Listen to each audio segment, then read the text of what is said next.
Prakash Gupta sir से बोलूंगा कि रवि भैया का माल्यार्पण करके स्वागत करें, एकदम हार्दिक अभिनंदन करें।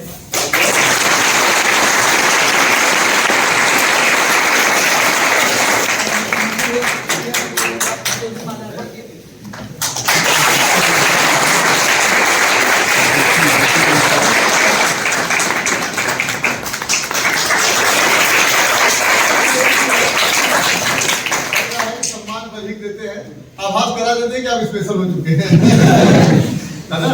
और सबसे बड़ी मेहनत कीजिए, और आपका उम्र बहुत अभी कम है, पुलिस आखिरी पड़ाव नहीं हो सकता है, ठीक है जीवन में कि पुलिस बनेंगे। आपने देखा 32वां 33वां रैंक, मुझे अभी पता नहीं है, मैं जाऊंगा ट्रेनिंग में तो सबसे मिलूंगा। तो 32वां रैंक कोई लड़का आया है, वो कांस्टेबल था, नौकरी करते हैं और वो कांस्टेबल था। तो वो बताइए, आपकी ड्यूटी नहीं है कि 10 से 4 वाली ड्यूटी नहीं है आपकी ड्यूटी ये है कि आप पूरी तरह से पूरे महीना हमेशा अवेलेबल रहेंगे।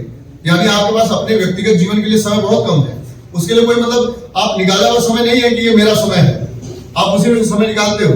लेकिन आप समझिए, कोई व्यक्ति ऐसी नौकरी करते हुए, जैसे हम एसडीएम में, तो हमें पता है कि हमें ऑफिस कितने बजे जाना है और हमारा बहुत अधिक काम, पुलिस जो है वो किसी घंटे में कार्य कर रहा है, वहां पर उसने निकाल दिया।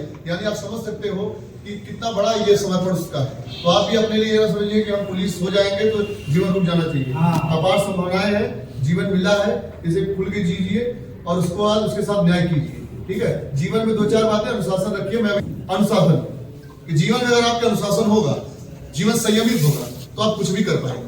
समझ पा रहे हैं ना। पढ़ना भी है तो अनुशासन होना चाहिए जीवन में, नहीं तो एक दिन पढ़ने के बाद 4 दिन पता लगा गायब है। तो इसलिए आपके पास कंटिन्यूटी होनी चाहिए, कंसिस्टेंसी होनी चाहिए। बहुत लड़के आप में से कोई हमसे पढ़ा नहीं है। तो रवि सर ने जो बोला अनुशासन, ये बहुत ज्यादा जरूरी है। तो इनकी बातों को एकदम आप कंठस्थ रखिएगा। ये एक साधारण पुरुष नहीं है, लालपीड़ा कहीं से।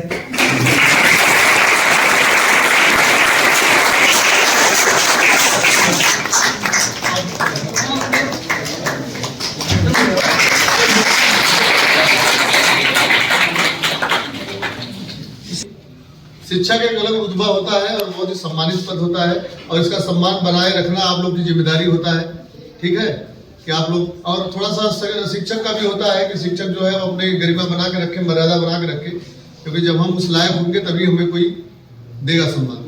और ये आप लोग की जिम्मेदारी होती है। बढ़िया से पढ़िए, सर का हमेशा डेडिकेशन रहता है। मैथ के जादूगर कहे जाते हैं क्षेत्र में, कहे जाते हैं ना। हमें मैथ बिल्कुल नहीं आता है। सोचे थे कि अगर मान लीजिए कहीं नहीं हो पाया, हमें भी पुलिस रेलवे कभी उस समय, अब तो हमारा एज नहीं था, तो सर से मैथ जरूर पढ़ेंगे। तो हम बड़े सर्वसमावेशी और समन्वय के विचार के व्यक्ति हैं कि नहीं, कोई भी बड़ा छोटा नहीं, आप किसी से भी ले सकते हैं जो देने लायक है, ठीक है।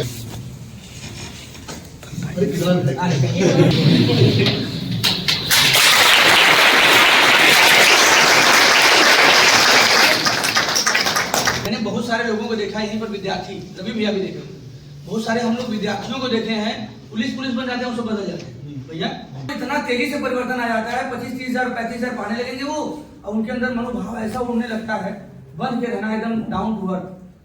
ये भाव जो है ना समाप्त हो रहा है, और ये भाव तभी रहेगा ना जब इंसान के अंदर भाव रहेगा। भाव कौन है? भाव भीम है। और जो भीष्म पितामह कौरव का सेनापति रहे, भीष्म कौन थे? भीष्म थे भ्रम।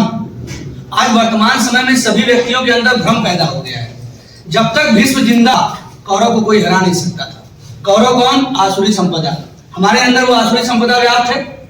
कब तक? जब तक भीष्म जिंदा है। भीष्म कौन है? भ्रम। भ्रम कैसा? हम ही सब कुछ। भ्रम कैसा? हमें नौकरी मिल जाएगी, डेडिकेशन उतना नहीं। अब भीम कौन है? भाव। जब तक भाव है, मार के दुर्योधन की जंघा तोड़ देगा। मतलब सही संपदा, सही शक्ति का सेनापति। तो ऐसे चीजों का ध्यान देना बहुत जरूरी है। रवि भैया के लिए आप लोग खड़े होकर सैल्यूट करिए। जय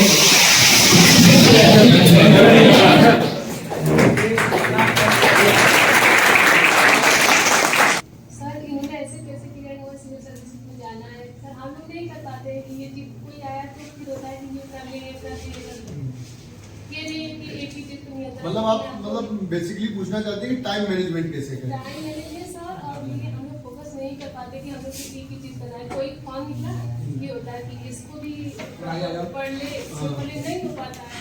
तो हम ये पूछना चाहते हैं कि एक चीज फोकस दो चार देखिए कीवर्ड होता है जीवन में, उसका पालन अक्षरता वो शब्द नहीं है, थोथे शब्द नहीं है, उनके पीछे वो बहुत ही सारगर्भिता होती है। जैसे एक होता है आपके अंदर दृढ़ निश्चय और एक होता है आत्मविश्वास। मैं आपके प्रश्न पे ही आ रहा हूँ, जो आपने कहा ना कि मतलब हम फीस के पढ़ जाते हैं, फॉर्म ये भी दे ले, लेखपाल आएगा तो उसका भी फॉर्म भरेंगे, अभी फिर पुलिस भी, तो बेसिकली आप कुछ बनना नहीं चाहती हैं, आप रोजगार प्राप्त करना चाहती हैं। आप जो है पुलिस थोड़ा बनना चाहती हैं, आप रोजगार प्राप्त करना चाहती हैं। अरे जीएस पढ़ रही है, मैथ पढ़ रही है और आप रीजनिंग पढ़ रही है और हिंदी पढ़ रही है, तो आप टैली कर लेंगे ना कि किन किन परीक्षाओं के सिलेबस बिल्कुल समान है, तो आप किसी एक में नहीं, ये बात सत्य है कि हम रोजगार के लिए ही इस समय लगे हुए हैं। लेकिन एक समय में कोई एक परीक्षा, दो परीक्षा है, तो किसी एक परीक्षा के लिए आपको दृढ़ निश्चय करके करना होगा। सिलेबस दोनों के जहां तक सेम है, जैसे कि मान लीजिए कि आप पुलिस भर ली है और लेखपाल का भी परीक्षा आपका आसपास है 15 दिन के अंतराल पे। अब आपके सामने सबसे बड़ी दुविधा यह है धर्म संकट कि किसको देखा जाए। तो हो सकता है मान लीजिए कि सिलेबस लेखपाल का बिल्कुल विपरीत है पुलिस से, तो उस दौरान आपको क्या करना है कि केवल किसी एक पे फोकस करना है। अपने आप दिल में सोच लीजिए कि आपको पुलिस बनना है कि लेखपाल बनना है। जब आपको मन में आए कि मुझे लेखपाल बनना है, तो पुलिस वाले को भूल जाना है क्योंकि उसका सिलेबस बिल्कुल उल्टा है। लेकिन ऐसा चीज कि जो 15 दिन में मान लीजिए कि उसमें भी जीएस आएगा, इसमें भी जीएस, मैथ इसमें भी आएगा, मैथ इसमें आएगा, समानता का स्तर ज्यादा है, तो आप देखिए कि असमानता के बिंदु कौन कौन से हैं। तो आप दोनों को एक कलेक्टिव अप्रोच के साथ तैयारी कर सकती है। जो चीज असमान है उसे 15 दिन में आप कर सकते हैं, ऐसा तो नहीं। और आजकल मेरी परीक्षा है तो आप किसी एक को ही टारगेट कीजिए, दोनों के लिए नहीं कर सकती है, समझ रही है ना। या फिर आपके पास समय ज्यादा है तो जो उसका एक अलग सिलेबस है, उसके मतलब जिसका उसका एक अलग भाग है, उसके लिए तैयारी और कीजिए अच्छे से, 2 घंटा उसके लिए अतिरिक्त दीजिए। समय है तब, समय तो देखो है, हम समय निकाल नहीं पाते हैं। अगर हम लोग यहाँ पे तो हमारे पास कौन सा ऐसा आफत विपत है, पहली बात क्या आप घर में है, दूसरी बात है कि बस आपको एक माहौल बनाइए पढ़ने वाला माहौल यह है कि ये 3 घंटा सर पढ़ा दिया, आप घर गए तो आपका काम पूरा नहीं होता है, आप उस पर काम कीजिए, टेस्ट दीजिए नियमित अंतराल पे, जो गलतियां हैं उसे सुधार कीजिए। टेस्ट आप देते हैं कि आपकी गलतियों का पता लग जाए समय से, और उसके बाद जब आपको गलतियां पता, क्योंकि व्यक्ति को तो गलती ही नहीं पता लग पाता है बहुत दिन तक, जब व्यक्ति को लग जाए कि मैं कहाँ गलत हूँ तो सुधार करने के चांसेस ज्यादा है ना। जब आप ये मान गए कि हम गलत है ही नहीं, हम ही सही, तो सुधर पाओगे। गलती का पता लगना बहुत बड़ी बात है। जिस दिन टेस्ट होता है उस दिन सब आधा ये बड़ा गड्ढा होता है। टेस्ट आप भले क्लास मिस कर सकते हो, मेरी बात मानिए, टेस्ट कभी मिस मत कीजिए। क्लास नहीं और इस प्रतिस्पर्धा में नहीं तो उसका मुझसे ज्यादा आ जाएगा। क्या आप यहाँ क्लास के लिए पढ़ने आते हो? आप अंततः सफल होने के लिए आते हो। अगर आप इस डर के साथ रुक जाओगे ना, टेस्ट देखो मैं बता रहा हूँ कि टेस्ट में दिया और समझिए कम से कम 50 कॉपी में लिखा, 50 कॉपी लिखने का मतलब एक कॉपी लिखने में 3 घंटा लगता है, 20 क्वेश्चन आता है। ये जो मेरा उंगली था ये बिल्कुल सूझ के सर, ये इतना बड़ा, इसको 1 महीना लगा इसको सही करने में, मतलब इसका ऐसे हो जाता था, फिर मैं उखाड़ देता था, फिर होता था, फिर उखाड़ता था, तो अब बराबर का ये सूझ गया था बिल्कुल लिखते लिखते। क्यों?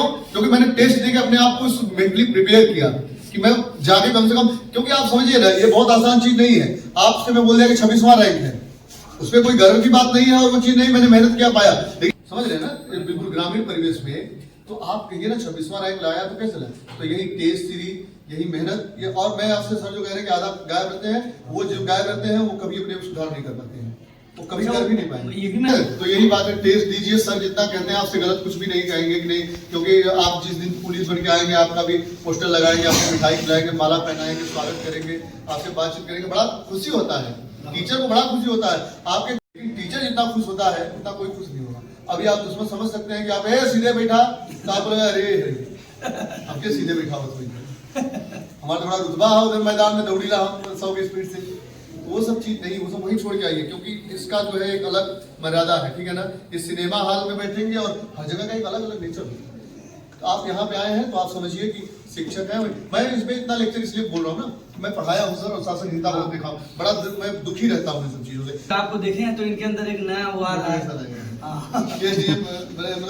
सिविल सर्विसेज कुछ भी आप कर सकते हैं जीवन में, अगर आप ठान लें और दृढ़ प्रतिज्ञ रहे और उस पर थोड़ा अनुशासन के साथ ईमानदारी से, आत्मविश्वास होना बहुत जरूरी है कि मैं कर पाऊंगा, चाहे गांव का चाची चच्चा कुछ भी बोले, ठीक है। वो कहेंगे बड़का पढ़वैया अगर मैं दिल्ली रहती हूँ, देखा क्या कर, ठीक है। फिर आएंगे तो वही बोलेंगे कि हमको पता था कि तुम कर लो। तुम्हें विश्वास भले ना रहा हो, लेकिन हमें पते पड़ते चीजें बदल जाती है, आपके व्यक्तित्व को बदल देती है किताबें। अगर आप किताबों के साथ समय गुजारेंगे ना तो आप एक अच्छे व्यक्ति बन सकते हैं। आप जैसे एक विकास देवी कीर्ति सर है, हमने उसे हिंदी लिटरेचर का क्लास लिया था, लेकिन हिंदी लिटरेचर फिर हट गया हमारे सिलेबस से, तो हम पढ़ने ही नहीं गए।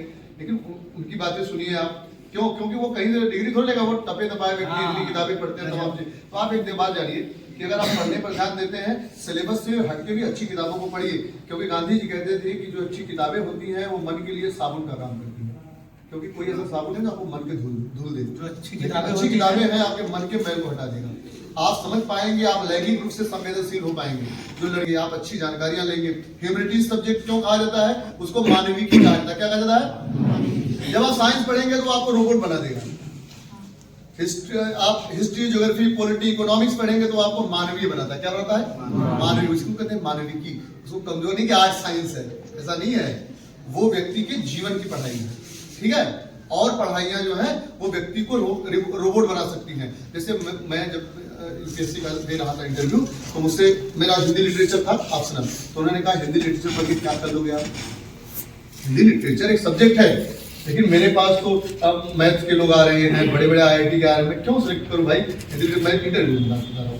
तो मैंने उससे कहा था सर, व्यक्ति को उसके व्यक्तित्व से या मनुष्य को उसके मनुष्यता से जोड़ने का कार्य साहित्य करता है। अपने आप को किसी कमतर मत समझिए, किसी अन्य की बातों पर ध्यान मत दीजिए। आप मनुष्य हैं तो पशु वाला कार्य मत कीजिए। किसी के साथ छीटाकसी, किसी के साथ बेहूदगी, बदतमीजी, ये आपको आगे नहीं ले जाएंगी। आपको समाज में अपमानित तो करेंगी ही, साथ साथ आपको पीछे खींचेंगे। क्योंकि आप जानते हैं जब अकेले होंगे तो कभी सोचिएगा कि आपने किसी लड़की को बोला, थोड़ा ईमानदारी से सोच लीजिएगा, तो आपको अपने अंदर पे थोड़ा सा शर्म आएगा, क्योंकि सिस्टर तो हमारी भी है, तमाम लोग हैं। तो आप सोचिए ना कि ऐसी अगर सिचुएशन आपके साथ होगा तो कैसा होगा। ये तो चीजें वो सोचने वाली चीजें, हमारे पास दिमाग दिया है, हम पशु से अलग है, तो सोच सकते हैं अपने ऊपर।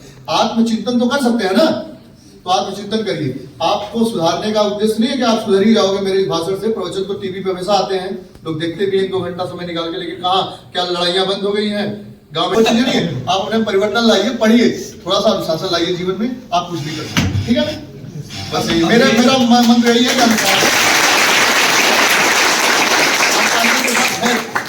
इस बार के पुलिस में 60,000 सीट है, 50 लाख भरे हैं, 60,000 का होगा ना जी, तो क्या और लोग आत्महत्या कर लेंगे?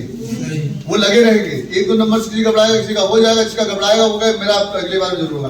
बिहार है, झारखंड है, एमपी है, तमाम पुलिस है, परीक्षाएं हैं, तो वो है। आप बस धैर्य के साथ, कंटिन्यूटी के साथ, कंसिस्टेंसी के साथ आगे बढ़ते रहिए, सफलता तो मिलना ही। मेरी बात आपको समझ में आ रही है? yes, sir. कोई मैं ऐसा, पहले महाभारत और रामायण होता था तो उसमें जो गुरु थे, जब वो जाने लगते थे या उस अवस्था पे पहुंच जाते थे, तो एक सरिया पे लेटते थे, बगल में भक्त लेटता था, उनके अंदर से एक धुआं निकलता था, ऐसा टीवी में दिखाता है, और वो धुआं उनको जाके हिला देता था शिष्य को, यानी ब्रह्मास्त्र उनके अंदर चला गया। अभी आप लोग पता नहीं धुएं को प्रतीत किए कि नहीं किए। सर जब से बोल रहे हैं ये ज्ञान, ये यहाँ से इतने, मतलब जो इनके एसडीएम बनने का एक्सपीरियंस का ज्ञान है, वो कितनी तेजी से आपकी तरफ जा रहा है। क्या सिर्फ आप इनकी बातें सुन रहे थे? कितनी तेजी से आपकी तरफ जा रहा है। मैं कितना आत्ममुग्ध हो रहा था इसमें, मतलब इसमें मैं एकदम ओतप्रोत हो रहा था भाव में। आप उसको ले पाए क्या? वो सब इसी जगह, इसी अंदर संरचना में घूम रहा है। उस सबको अपने पास बांध के रखना बड़ी कीमती चीज है, सब नहीं दे पाते। इन्होंने जो बोला है उस चीज को गांठ बांधना, और वो बात एक साधारण इंसान ने नहीं, एक गुरु ने बोला है। तो गुरु भी हैं आपके, ठीक है, और इनका सम्मान, और हर गुरुओं का सम्मान जरूरी है, लेकिन इनकी बातें जो आज रही हैं ये उसी धुएं की तरफ, जैसे दरोड़ा का बहुत बहुत धन्यवाद। इनको जाना है, विलम्ब हो रहा है। जय हिंद।